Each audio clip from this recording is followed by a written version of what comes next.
Good morning students.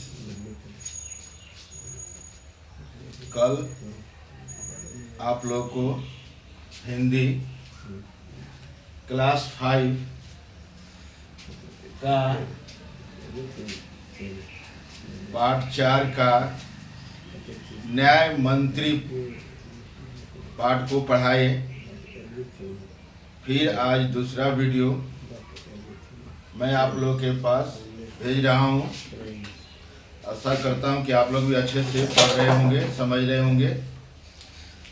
कल हम लोग ने न्याय मंत्री के बारे में देखे। शुरू में था कि संध्या के समय था, एक परदेसी शाम हो जाता है तो किसी के घर जाकर उसके दरवाजे खटखटाता है, वहाँ जाता है। उस घर का मालिक निकलता है तो वो बहुत खुश होता है। वो कहता है कि अतिथि देवो भव, अतिथि भगवान का रूप होता है, देव का समान होता है। और दोनों उनके हाथ अच्छे से खाना खिलाते हैं। खाने खिलाने के बाद दोनों गप कर लेते हैं। गप करते समय उन दोनों में बहस हो जाती है न्याय के विषय पर। इस पर वो घर का मालिक जो है शिशुपाल कहता है कि यदि मैं न्याय करता तो मैं दूध का दूध और पानी का पानी कर देता, क्योंकि आज के बाद हमारे क्षेत्र में कभी भी अपराध नहीं होते। मुझे कभी मौका मिला तो मैं ऐसा न्याय करूंगा। देखिए परदेसी ने आगे सेकंड पेज है 29, तो देखिए सेकंड पैराग्राफ में कि परदेसी ने मुस्कुरा कर कहता है यह बहुत कठिन काम है। न्याय करना जो है यह बहुत कठिन काम है, मेरे लिए कुछ भी कठिन नहीं है। घर का मालिक जो था वो कहता है कि मेरे लिए कुछ कठिन नहीं है, मैं न्याय का डंका बजा कर दिखा दूंगा। सुबह उठकर परदेसी ने शिशुपाल को धन्यवाद देकर उनसे विदा ली। रात भर रुके परदेसी जो था, बस हुआ और सुबह जागे और उस घर के मालिक से विदा ली। और कुछ दिनों बाद शिशुपाल के घर कुछ सिपाही आए।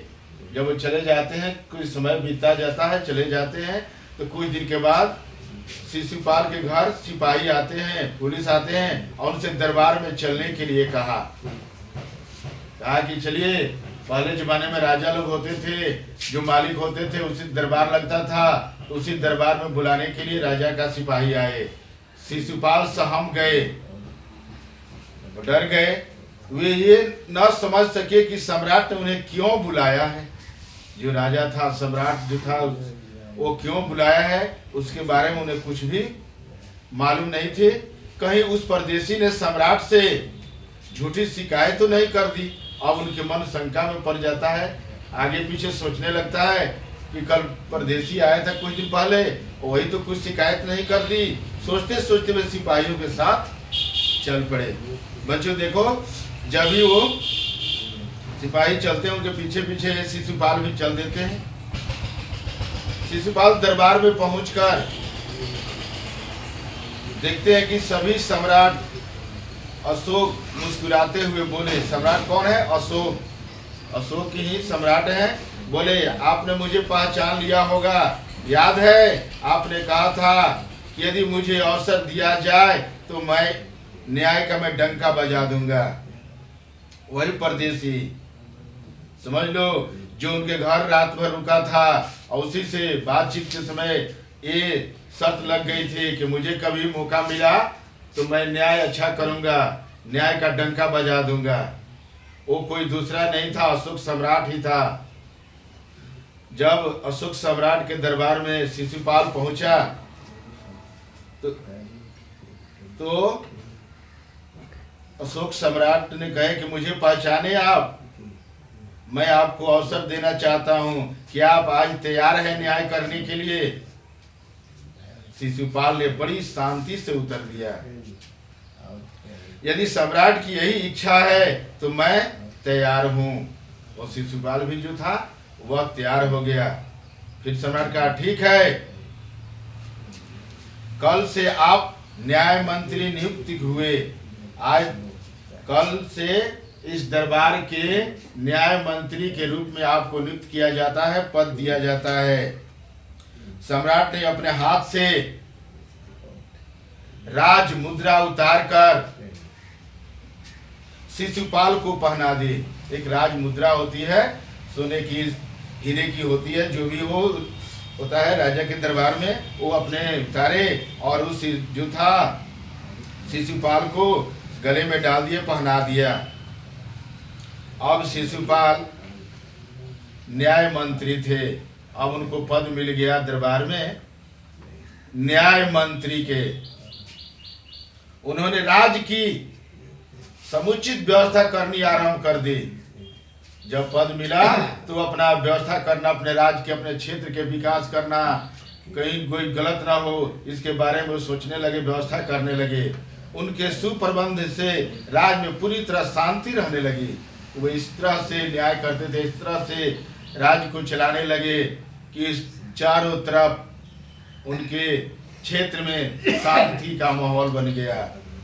किसी को किसी प्रकार का भय नहीं था, कोई डरता नहीं था। चारों तरफ न्याय मंत्री के न्याय की धूम मच गई, चारों तरफ उनके यश की गुणगान होने लगी।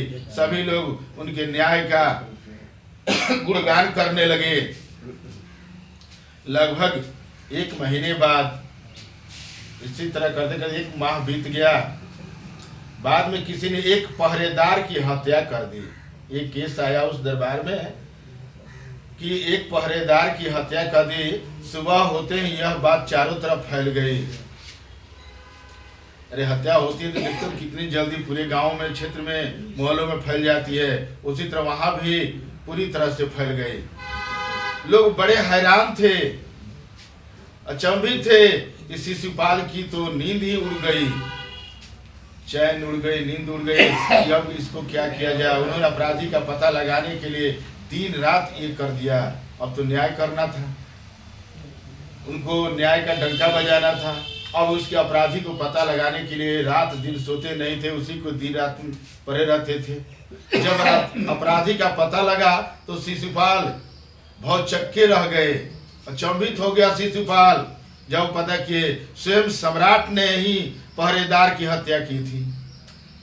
अब देखो सम्राट जो है वही नियुक्त किया है, उसको पद दिया है। आज जब उस पहरेदार की मृत्यु होती है, हत्या होती है, जब वो पता करते हैं, उसके बारे में छानबीन करते हैं, तो सम्राट ही दोषी पाया जाता है। और जब राजा ही दोषी पाया गया तो मंत्री क्या करेगा, अचंभा होगा, अचंभित हुआ। सम्राट को कैसे अपराधी घोषित किया जाए। अब ये सोचने लगा कि राजा मुझे अपने दरबार में रखा है, नौकरी दिया है, पद दिया है, मैं उसे कैसे अब अपराधी घोषित करूं। पर न्याय की दृष्टि में सम्राट और साधारण व्यक्ति में कोई अंतर नहीं होता है। जो न्याय के पद पर बैठता है, जो पंच के पद पर बैठता है, ना कोई हित होता है, ना कोई दुश्मन होता है, ना कोई मित्र होता है, ना सगा संबंधी होता है। उसी तरह न्याय की दृष्टि में से देखा जाए तो सम्राट और एक नागरिक, गांव का जो भी हो, उसमें कोई अंतर नहीं होता है। अपराध अपराध होता हो, राजा करे या रंग करे। अगले दिन शिशुपाल दरबार में पहुंचे। राजा ने पूछा क्या अपराधी का पता चला। सम्राट बैठ गए अपने सिंहासन पर और शिशुपाल से पूछे कि न्याय कीजिए न्याय मंत्री, क्या अपराधी को पता लगा लिए। शिशुपाल ने बड़ी से कहा, जी महाराज। न्याय मंत्री ने साहसपूर्वक कहा, उत्साहपूर्वक कहा। तो सम्राट ने बोले तो फिर उसे उपस्थित करो, दरबार में हाजिर करो जो अपराधी है। न्याय मंत्री ने पास खड़े एक उच्च अधिकारी को संकेत करते हुए कहा, इशारा एक उच्च पद पर जो थे अधिकारी उनके दरबार में, उनके तरफ इशारा किए। वो थे धनवीर, उनका नाम था धनवीर। गिरफ्तार कर लो। अब न्याय मंत्री जो थे धनवीर नाम का ऊंचे पद, उसी को क्या करते हैं, गिरफ्तार करवा लेते हैं। मैं आज्ञा देता हूं, मैं आदेश देता हूं। संकेत सम्राट की ओर था और संकेत कहाँ था, सम्राट की तरफ, अंगुली जो थी सम्राट जहाँ गद्दी पर बैठे थे वही उनका इशारा था।